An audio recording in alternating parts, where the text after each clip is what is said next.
Okay, good evening. Tonight is Wednesday, October 18th, and this is 6:30 p.m. for the Board of Selectmen's meeting. Would you please join me in the Pledge of Allegiance? I pledge allegiance to the flag of the United States of America and to the republic for which it stands, one nation, under God, indivisible, with liberty and justice for all. This meeting may be recorded for use on the internet. At 6:30, our appointment is with presentation for Plymouth County to receive ARPA funds. David, would you like to give us a summary here? Sure. And introduction? So tonight's a good night, right? So you'll recall that there was federal legislation that was passed a little over a year and a half ago in order to make sure that there was funds available for certain infrastructure projects. The Board of Selectmen, the town of West Bridgewater, was awarded about $1.3 million that is administered through the county. The county's done a really good job of administering the funds through the years because they also administered the CARES funds before that, which allowed us to be able to do key infrastructure projects at that time. So before us, we have Tom O'Brien, our treasurer, Jared Valenzuela, Plymouth County Commissioner, and Senator Walter Timothy. Walter. So I believe they have a check for us, and probably a whole bunch of other smiles too. But I'll turn it over to you, Tom.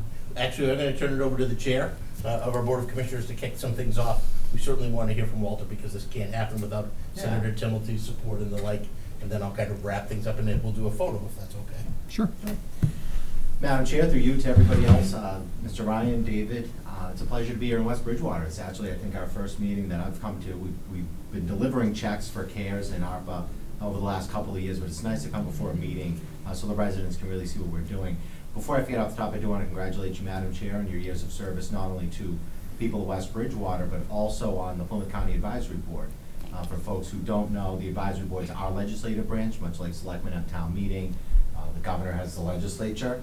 The county commissioners have the advisory board, and you've done a wonderful job representing the people of West Bridgewater. And of course, your former colleague, Selectman Anthony Kinahan, as well, would call me often to advocate for West Bridgewater, but you too, and I know Mr. Ryan will certainly continue the advocacy for this community. One of the things we pride ourselves on at the county level, and I know my colleagues in government here agree, is no town is too big or too small, and we treat you all equally, and you folks have been a delight to deal with and to work with. David and his entire staff, the finance team here, has been staunch advocates in really utilizing both the CARES program and ARPA. And I'll talk just briefly about CARES. I usually bring, when we come to a selectman meeting, a comparison sheet. I did forget it this evening, so I do apologize. But the long and short of it with the CARES Act, we delivered 50% more dollars to the town of West Bridgewater than like-sized communities received outside of Plymouth County. And you heard David, and I know you both are aware of what that impact was. That has allowed for the availability of ARPA funds to go towards other projects, like the water project that you folks are going to be undertaking or may already be undertaking. When we took the CARES Act, there was some consternation. West Bridgewater was not one of those towns. They supported it, they utilized it, and you guys utilized it to its fullest extent. We delivered it quicker than other entities in the state delivered it, and we did it for cheap. And I compliment Treasurer O'Brien and his team. We delivered it for less than 1%, and that matters because we were able to deliver almost all these funds to the communities where it was really needed. With the leftover funds, it was about $3 million. We were able to help the 3 nonprofit hospitals in the county who obviously took on considerable amounts of expenses that they otherwise wouldn't have.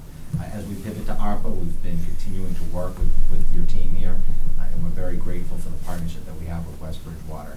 I will turn it over quickly to Senator Timothy if you'd like to add some words. And, thank you, Commissioner. Yeah. Commissioner Valenzuela, Treasurer. Madam Chair, again, congratulations to you. Thank you. For your years of service. As the Commissioner alluded to, you've worn many hats. Thank you. And you've done it well. You've done it well. As we all are in agreement here, the citizens of this town is a great town, deserve the very best. Thank you. And they've gotten it with your service and Mr. Ryan's service and Mr. Gagner, you and your team, and of course our County Treasurer and our Commissioner. Commissioner and Tommy, Jerry Cassidy, I'm very proud to work for this town and work for you, each and every one of you, and that's how I look at it, that I work for you folks. And this was a great team effort here. It really was, and I compliment you, Treasurer O'Brien. You went out there and you advocated as best you could for Plymouth County. You did a wonderful job. and the way the county commissioners have worked with myself and the town treasurer and representing and working for this town in terms of the disbursement of the funds has been nothing short of exemplary and a great model, I think, for the rest of the Commonwealth. And I believe the advocacy that we've all done as a team has worked out perfectly, and I think this check that's being delivered tonight is a great example. It's a project that will serve the people of the town well, and of course, as I mentioned earlier, the people of this town work very hard for their dollars, and they deserve the very best, and I believe with the combination we have between our county government, myself, and our town government here, it works, and it will keep on working, so thank you.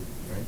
Thank you, Senator. And I did forget before I hand it over to Treasurer O'Brien, my colleagues, Commissioner Sandra Wright and Commissioner Greg Hanley, send their regrets they couldn't be here tonight, but they certainly proud of the program and again proud of the partnership that we've been able to have with the town. But they do send their regrets they couldn't be with us. Now with that, Treasurer O'Brien. I would have weaved that into Well, I figured. I was fearing you were going to say you forgot the check, so. No, don't worry. We just forgot the other. I don't the other let answers. that. Usually, if I forget something, the treasurer fills in the gaps very nicely. So.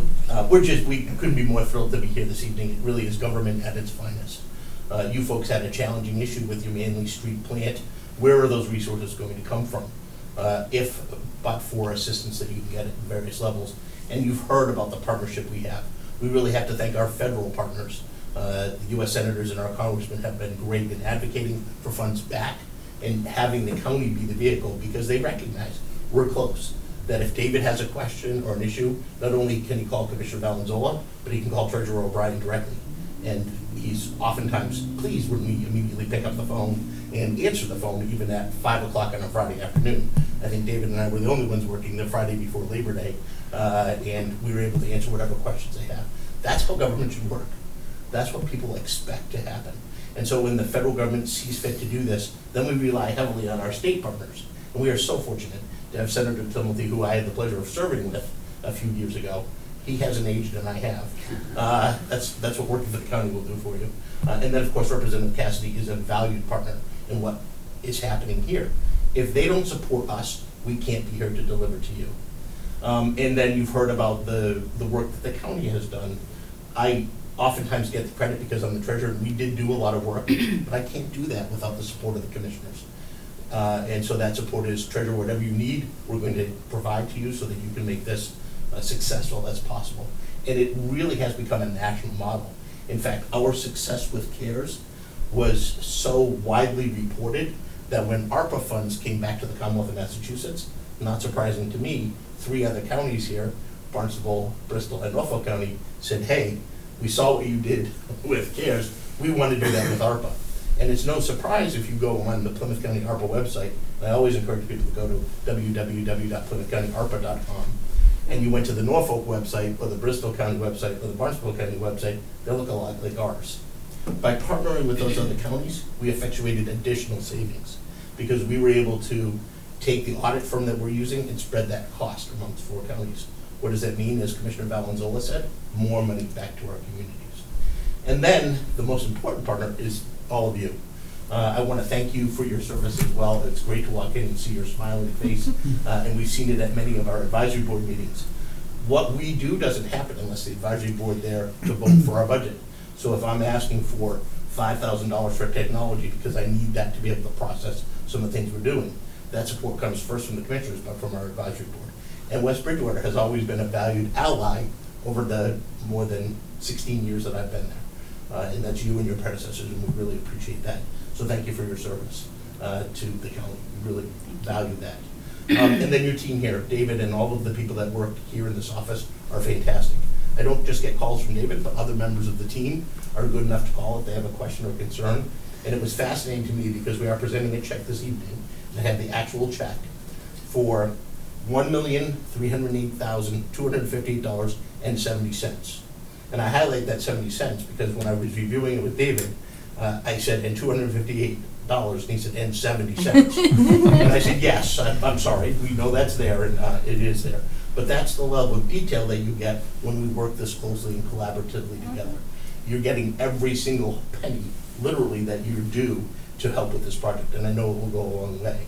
So we're just thrilled to be here. I don't know if you had any questions. If you don't, then we'd really like to do a quick photo, hand over the check to the chair, and then celebrate this. We actually have a big check that we can get a better picture of to celebrate this success story for the state, the county, and of course the town. So I think it's important that we express our gratitude as well. Years ago, was it 3 years ago when you got the first round of funding, and it was said the county was going to manage it?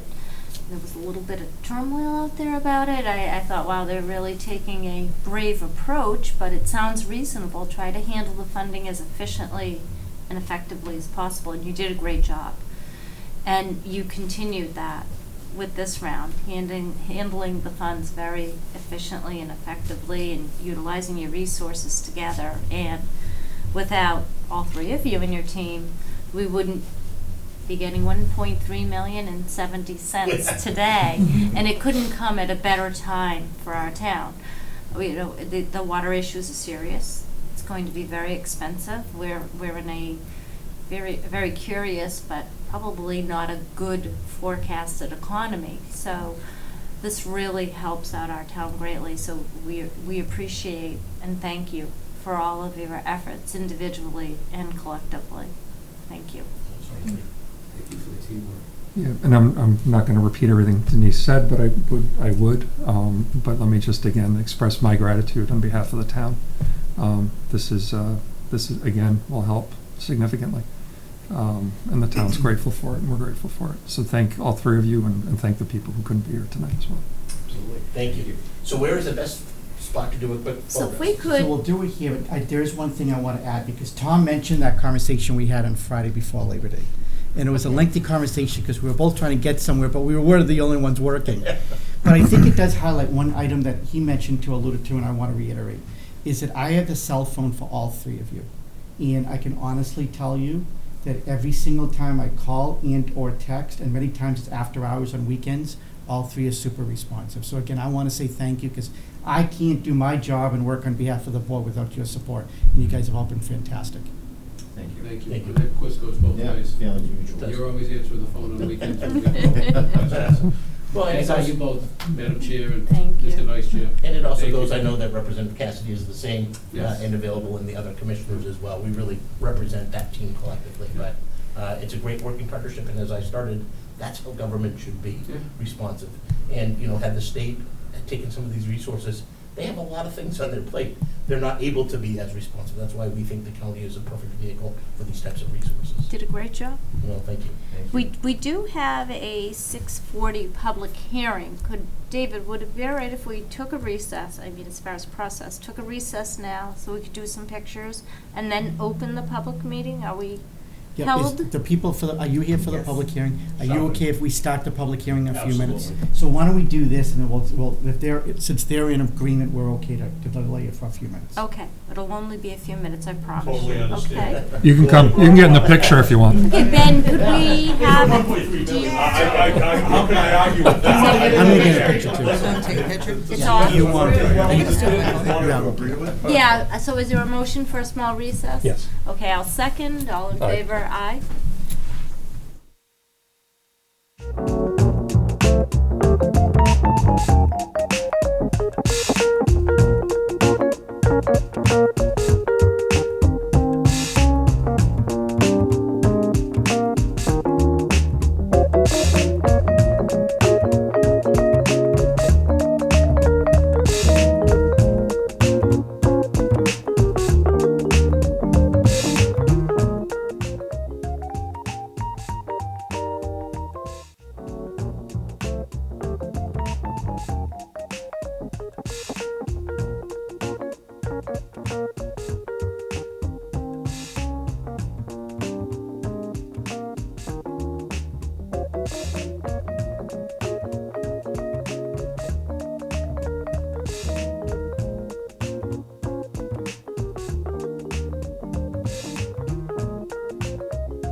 Make that motion. I'll second. All in favor? Aye. 6:40 PM, application for a Class 1 license for shark fin trailers located at 375 East Center Street. David, do you want to give us a little overview of this? Sure, so they will be, Class 1 means that it's new. They will be looking to retail trailers at 375 East Center Street. Their predominant business is going to be done online, so they will not be retailing directly off the site.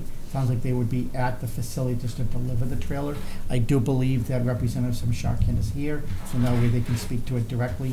I will make note that they have already been approved at the Zoning Board of Appeals. They've already received a special permit and site plan review through that board, as it is allowed by right with that special permit in the business district. Would you want to introduce yourself and tell us a little bit about your business? You're welcome to come forward No if you problem. like. I'll stay right here. This is fine. I think everyone Okay. can see me. My name is Gary Kearney, and I think he gave a pretty good description of what we do. We sell small cargo trailers, the type you'd hook behind your pickup truck or your car.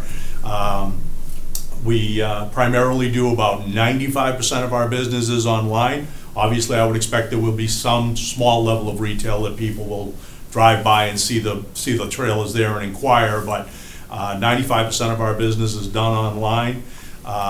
This is the layout of the lot that we're looking at. That back left corner will be a 8x20 storage container that's being put on a gravel pad that was already installed.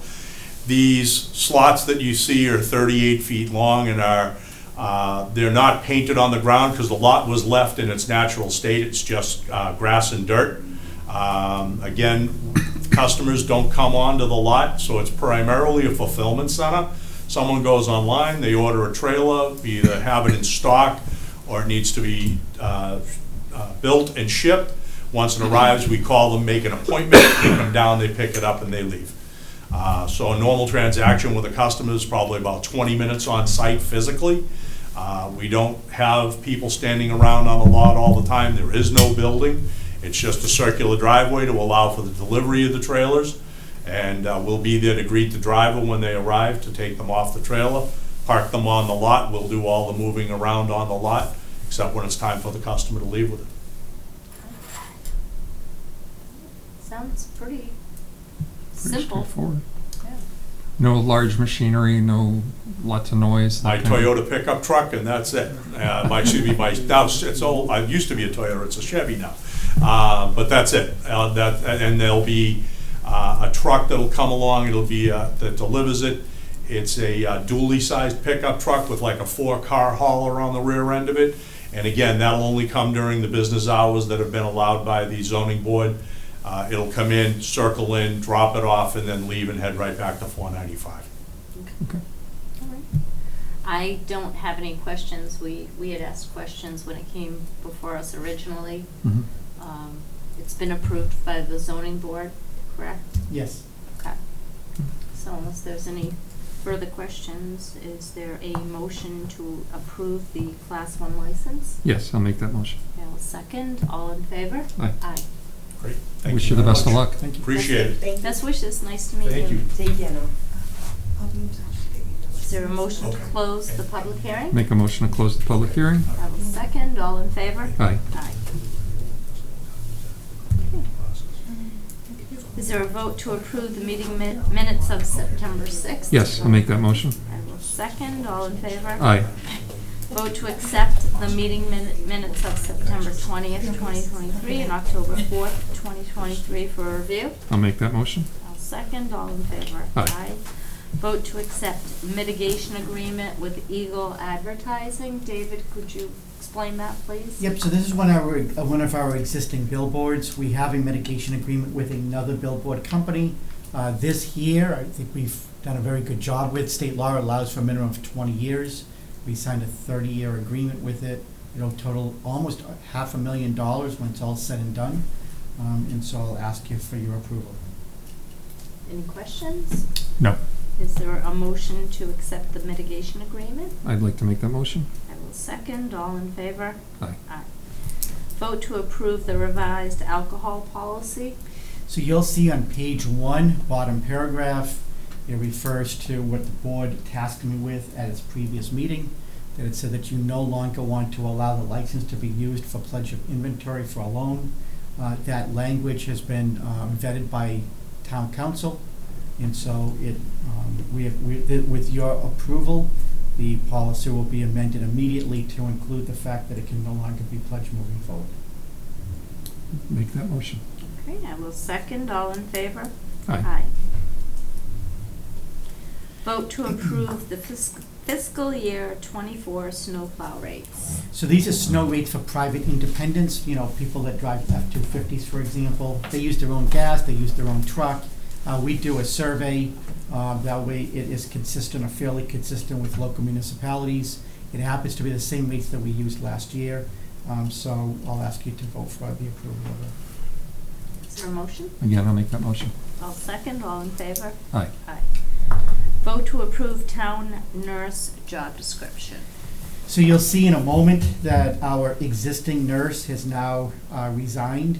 And so again, according to our hiring policy, is that you will vote on the job description, which is almost identical to what it was before. You will also, as part of the job description, see as to what the compensation is and the hours. And so then once you vote on this and approve it, then we become tasked with going out and finding an applicant that meets your requirements for both the performance of the job and the compensation rate. So I'll ask you to vote for the job description as presented. Any questions? No, I read through this earlier. It looks good. Okay, is there a motion? I make the motion. I will second. All in favor? Aye. Aye.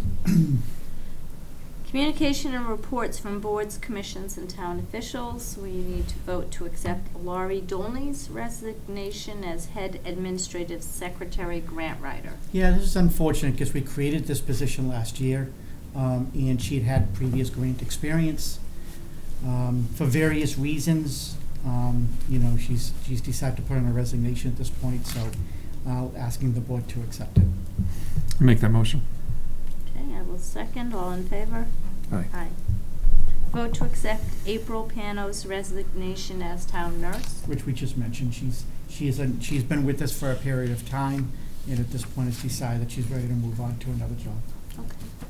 And I do believe Ms. Panos was with us through COVID, She was. so, yeah, I'd like to, extend our thanks for her time, time served, if you will, Yep. and especially her time during COVID, so, Yep, she was busy. yes. So I'd like to make the motion to accept her resignation. I will second. All in favor? Aye. Aye. Correspondence from the public to determine a course of action. I don't think we received any correspondence. Okay. Public comment period. This is your chance, any one of you. Maybe your last chance, or it's your second to last chance. If you have something to say, now is the time. Okay. Town administrators report. Sure. So first thing is the board asked me at the last meeting to have a conversation about a hazardous waste day.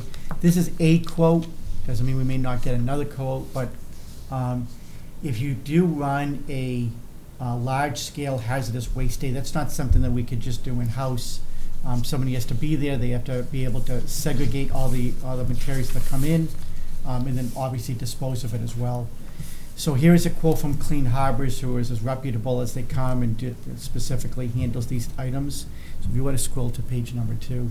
So this basically is the way their pricing works. There will be a setup fee. Basically, they will come in and set up for that day. It's $2,860. That's a pretty fixed fee.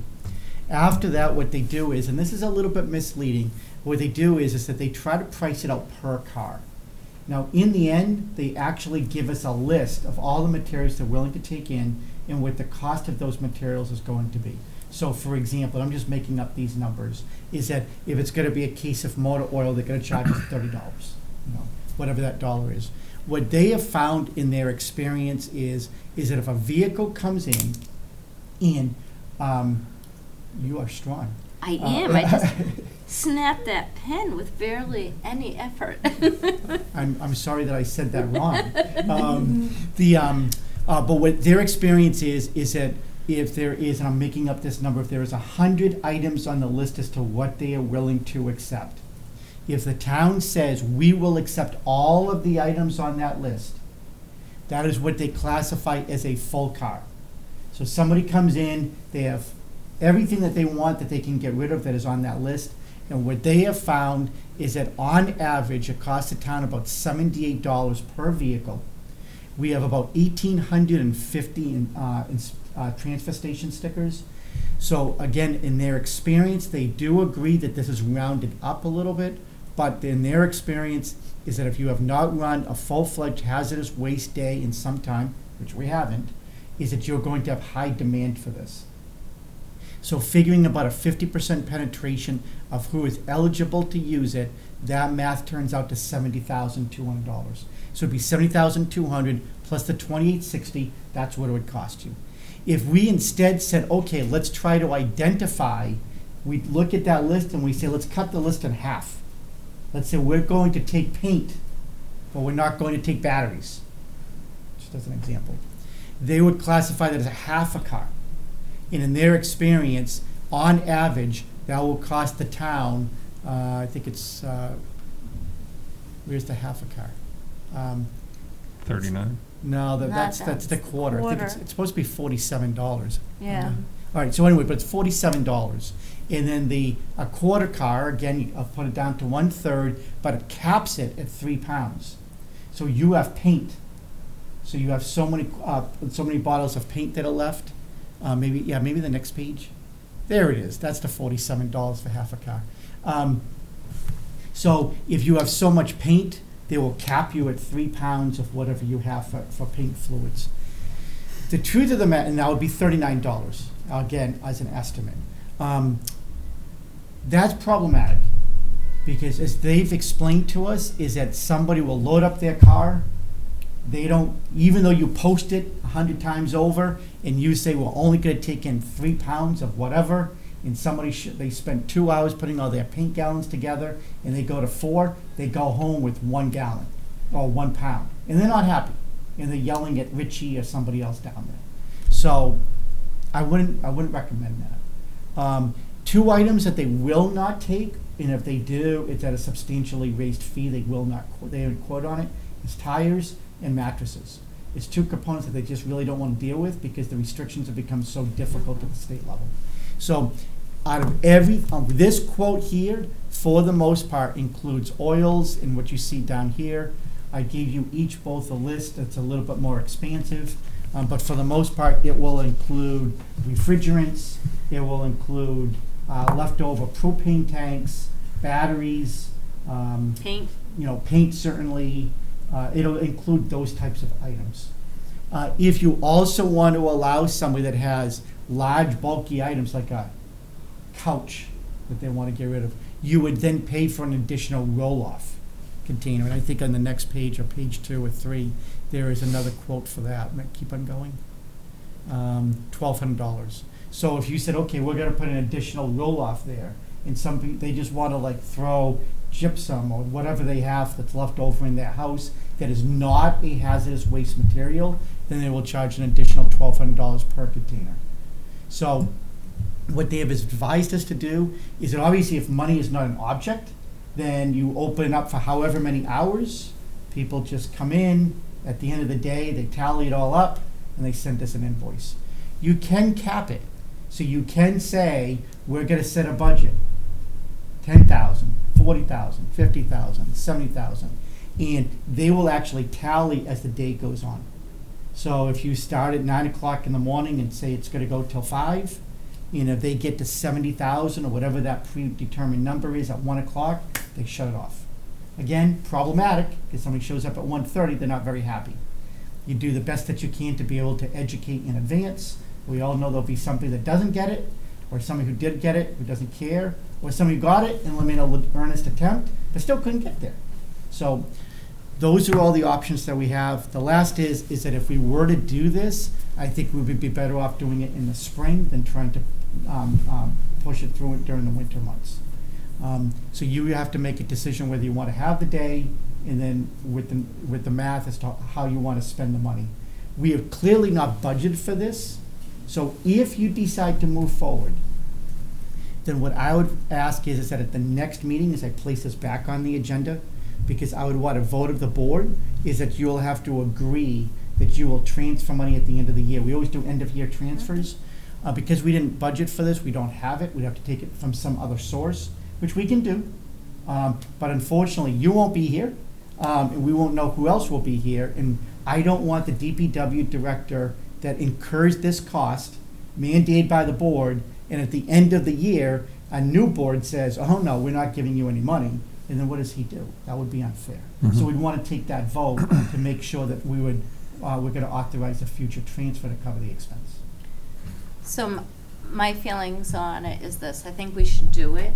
I think we should go up to $75,000. I know we'll have more than sufficient funds from free cash, so it's not gonna create any financial drain on the town. We've not done it for a very long time. And folks in town throughout COVID did home repairs. So they have paint, they have, oil, they have various household goods they want to get rid of. And there's no way to get rid of them. And people saying, well, just dump it behind the old Kmart is not the right answer. But I do think sometimes people get desperate. They shouldn't do that, but sometimes they do get desperate to get rid of things in their yard or in their basement or whatever. And again, the money we get in free cash was, we had growth we didn't expect this year.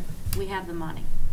So I think it is a nice way to give back to the residents. It's really not a perk. I mean, we used to do this, and other towns do it. So it's not like we're doing West Bridgewater is coming up with some unique idea that other towns don't invest in. I do think we have to cap it, though. I think $75,000 is a reasonable number, and if people don't show up, we're not going to spend that much money. But at the same time, it has to be done in an organized way. I'm not going to cover the logistics of it, but we don't want someone driving in with clearly a commercial vehicle where they're bringing everything in from Joe's house and Sally's house and Mary's house and left over from work. So I don't know how you cover the logistics, but I think other towns could probably offer us some advice. So I'm okay with it. I'm stuck. It's a lot of money. There are facilities where people can bring their stuff and kind of go get it done. And I'm concerned. I know we talked about it a little last time where, somebody gathers all their family's hazardous waste from out of town and brings it in too. I would want to have a way to cap, if we move forward, cap per car. And then my last question, I guess, David, just from just from what you said, the question is, are people going to be required to have a dump sticker? Yeah, so they would have to have a dump sticker. So that's issue number one, right? So that's easy. Denise and I talked about it earlier, and I thought she raised a good point, because she said we don't want somebody that comes in with a pickup full of stuff with a transfer station sticker, leaves, and comes back a second time, which clearly probably is not from their house. Yeah, one pass. And so she was suggesting that somehow we hand out individual passes. Again, there'll be some logistics to that, whether they come into the town clerk's office or whatever. Again, we give them, like we did at town meeting, give them like a little card, right? But somebody's gonna go get some construction paper and make one up. So we'll have to figure out the logistics on it. I will say, although I firmly agree with you that we would want to cap it per car, I would respectfully request that we don't do that, because somebody's gonna have to enforce that. Right. And somebody that, there's two people, well, three people, one that just follows all the rules.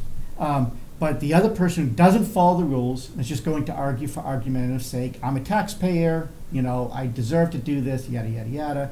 And then number three is a person who legitimately spends all week putting everything together in good faith, and then goes there and they are one can over or three cans over, and then they get frustrated because they're told you got to go away with those three. So, and again, somebody has to enforce that. So my personal opinion is that we make a decision that we don't do it, or if we do it, that we say a large enough number where it's just all encompassing. And the only other suggestion is that We have the transfer station sign, and I don't know if we can do this, I'm just throwing it out there, but Denise and I talked about this earlier, is that we put a big number in, 75,000, and as the date tallies, as we lower it. And so as somebody gets in line, they say, well, but I am fearful that I've been in line, because, if there's 900 cars, they're gonna be in line. Mhm. And now I'm the 400th car in line, and as I approach, it says only $1,300 left, and I'm gonna be in there, and I'm not going home until I dump my stuff. So I think those are all things that we have to really, we really have to come to an answer on. If we're gonna do this, we go all the way, or we decide that it's just not a service we can provide. So Clean Harbors is going to have their representatives there. I honestly think the $75,000 number is high, but quite frankly, if we hit $75,000 in garbage for people to throw out, this hazardous waste, clearly there was a need for us to do it. And as long as there's not widespread abuse, obviously, the problem is when you try to do something good, there's always going to be that 1 or 2% that just have to do the wrong thing, and they can't help themselves. But they shouldn't ruin it for the people who need this service. Yeah, I'm more stuck on the fact that, dump stickers required, and I understand that piece of logistics, but the money for this is going to come from all taxpayers. They've already paid it. They've already paid it. It's free cash. I know, but not, if you don't have a dump sticker and you're a taxpayer, you're not going to be able to go and use this service. And that to me is a little out of balance. So what are you talking, like businesses? No, I have neighbors that do trash pickup. There's 2 or 3 trash pickup companies in town, making money off of picking up trash, and those people do not have stickers to the dump. So nothing says you can't help your neighbors out, Jeff. So, show your ID, your driver's license. The You got your alternative address is, on it. how much is a dump sticker now? 125. 125? They could buy a dump sticker and just use it once. At that price, $125, to get rid of, how much are cans of paint and oil? I don't know what the charge now is to have like one of those companies come pick it up. Yeah. I think we might split on this one, but I know at our next meeting, we should have 3 people at this table. Okay. And we can, break the vote, and I'll certainly think about this a little more. I'm not dead set against it, I'm a little torn about it being equitable for everybody. And even with a cap, the person who works till 4 o'clock or 3:30 on a Saturday and gets to the dump at 4 should have just as much of an opportunity as the people who showed up at 9 in the morning, so. So just for the record, I'll make the motion to approve $75,000 to be allocated and transferred as a year-end transfer for hazardous waste day in the spring. And knowing there will be no second, Yes, correct. the motion will fail. But I think it's worthy of a tiebreaker for next meeting. Yep, so if that's the case, why don't we just formalize it? Why don't we take a motion to table it to the next meeting? And then we'll make sure it's placed on the next agenda, and then we can take a vote and see what happens. Would you like to? Sure. I'd like to make a motion to table this until the Okay, next I will meeting. second that. All in favor? Aye. Aye. And one last request, David. Yeah. Could you maybe query other towns that have recently had a hazardous waste day and see if they could give us some stats and ideas? Al, you started to speak. We do one every year in Randolph. I work for the DPW. We do one every year, and it's funded through the Board of Health, not the DPW. Okay. And the line, if you're talking about doing it at the transfer station, better have a cop out on the street, because the line is gonna be long. We do ours at the high school parking lot, and it wraps all the way down Memorial and up Highland Ave. Okay. So, and at first thing in the morning, you're talking, God, at least 100 cars waiting to get in there. Would we be, do you think, so you've seen it in action, would we be better doing it over 2 days You know, maybe doing, No, I think one day it's just, I just think you need to maybe think about doing it possibly maybe at the high school, in the parking lot, somewhere where they can just drive in and drive out, you know, because that's how we do it. We do it on the pool side of the high school, and it's just basically a horseshoe. So, out of curiosity, you do it every year, and you still have that volume? Yep. Yeah, that's, Yep. well, Randolph's a don't- lot bigger than us too. Yeah, we don't use Clean Harbors either. I'd suggest reaching out to Jerry Cody. He's our Board of Health agent. oh, yeah. And they set up 2 dumpsters, and they take everything, pesticides, tires, propane tanks, paint, oil. I mean, you name it, they take it. I don't know what the cost is though. That's the only thing I don't know. Okay. But yeah, they're probably there 6 to 8 hours anyways. Do you know how they curb any abuse, you know, commercial vehicles coming in with the, They have people checking every car in, and they get their IDs, and they have to be a Randolph resident. When you say they, the company or? No, the town? So the Board of Health has the agent and 3 other employees. So usually the other 3 are usually, plus they get some volunteers from other departments to help them as well. Sounds like a job for the registrars. so it's logistically feasible. Yeah, And I mean, and when you hear it gets that much use, yeah. it's clearly needed. Yeah. Because where are people storing all this old paint and chemicals? And we do. Fire hazard. We have a leaf dump every other weekend where we take leaves, brush, propane tanks, tires, TVs, air conditioners, microwaves. And I want to say we average about $900 in fees just on tires, propane tanks, TVs, stuff like that. And then we have an outside company come Do in they, every couple weeks and pick it up. do you charge bulky items, or how do you do that? So we have curbside pickup. So any bulky items, they'll call the Board of Health and they'll arrange for pickup through Capital Waste. But does the resident pay a bulky item fee when they put something out? That Okay. I can't tell you. That I can't tell you. But like to get rid of leaves and stuff, it's for a regular resident, it's 50. For a senior or a veteran, it's 25. So you have to have a permit to get rid of leaves. Granted, here in town, we don't have. Well, see, that's just it, So- you know, because I work in 2 other towns, Mhm. and I do receive some of the criticism when people say, we don't do this, we don't do that, but we are literally half to a third, and sometimes even more cheaper than all the other communities. Mhm. So, yeah, I mean, so Absolutely. I'll charge you $400, and we'll do this all the time, right? Yeah. I mean, I can tell you, because that's what I was paying in Plainville.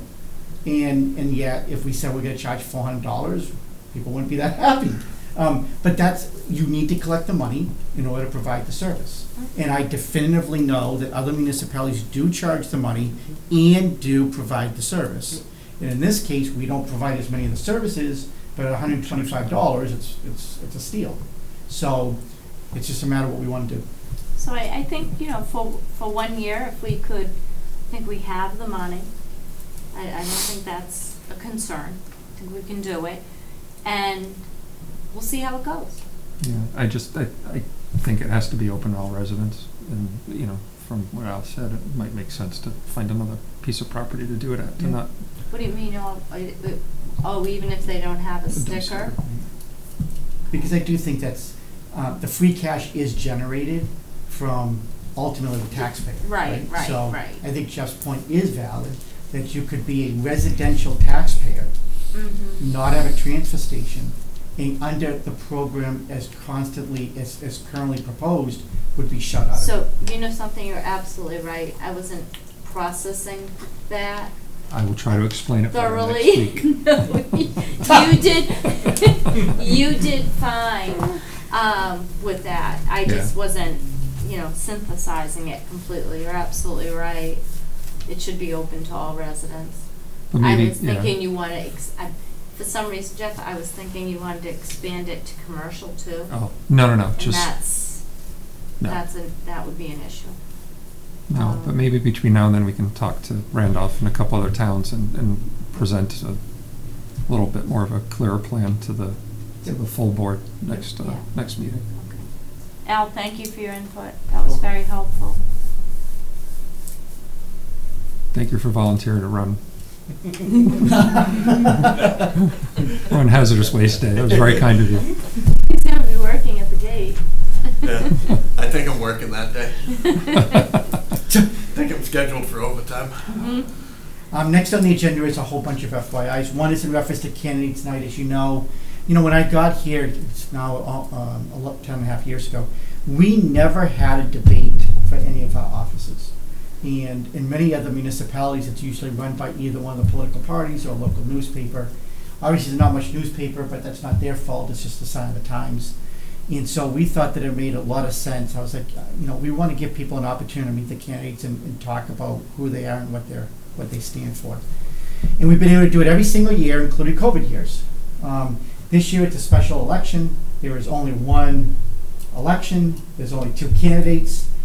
We have legitimately tried for 2.5 weeks to try to pick a night that everybody's schedules would coordinate. And when I say everybody's, it is the town clerk has to be there, the moderator has to be there, I have to be there, the room has to be available, and most importantly, both candidates have to be there. We couldn't find a date. We, for the most part, were pretty flexible, but one candidate flies a lot, the other one has other obligations at night as well. We just couldn't find a night that worked. Okay. So, unfortunately, there will not be a candidates night this year. I can tell you, Christine made a ton of calls. We made an earnest attempt, just couldn't make it happen. Yangtze, at this point, just an FYI, that facility is now closed. There was a fire. The fire department went down. There was a fire alarm. The fire department went down. Fortunately, there was no fire. However, for different reasons, the fire alarm was actually triggered. And upon inspection, the fire department then requested both the Board of Health and the building inspector to be there because they noticed many or multiple violations under the fire code, the building code, and the health code. So as a result, a cease and desist has been placed. They are not open at this point as they begin the process of rectifying those. I bring it to your attention because they do hold a liquor license. And if this was just a little bit earlier in the year, I would ask you to hold a hearing. But these issues are not going to be addressed by now in the end of the year. There's just too many of them. And so I'm notifying you as the board that they are not in business at this point. The expectation is that they may seek to have the license, to renew their license in December as everybody else would. And my recommendation to you is, unless these are rectified, that I would ask the board to vote no at that point. So let's see as to whether or not they applied for a renewal. So have they started any of these activities to? To my knowledge, no. Okay. Could we have a conversation with Mr. Long to see if he just wants to turn in his liquor license? So the conversation's been had. So Mhm. he's in the process of soliciting quotes. And Okay. as anybody who knows that does construction, nobody shows up on Monday after calling him on Friday. So he is in that process. Okay. And that's why I think that he doesn't have that answer. And normally I would be looking at right now saying, okay, just surrender the license. Mhm. But we're already in mid-October. The renewal documents are gonna have to be due, in 30 or 45 days? Yeah. So we're gonna be pulling that license in a little over a month, based on what his next action or actions are. And I don't see them open between now and then. No, there's a lot of work to be done on this, just from reading the It's violations. unfortunate. It's has a lot of history in West does. Bridgewater. Yeah. It does. Next is, there are two grants I want to talk about. This one here I'm really, really partial to and happy. First of all, I want to give our police chief and our lieutenant a lot of credit. Tim Nixon, he handles all of the administrative paperwork on grants. He's the one that applied.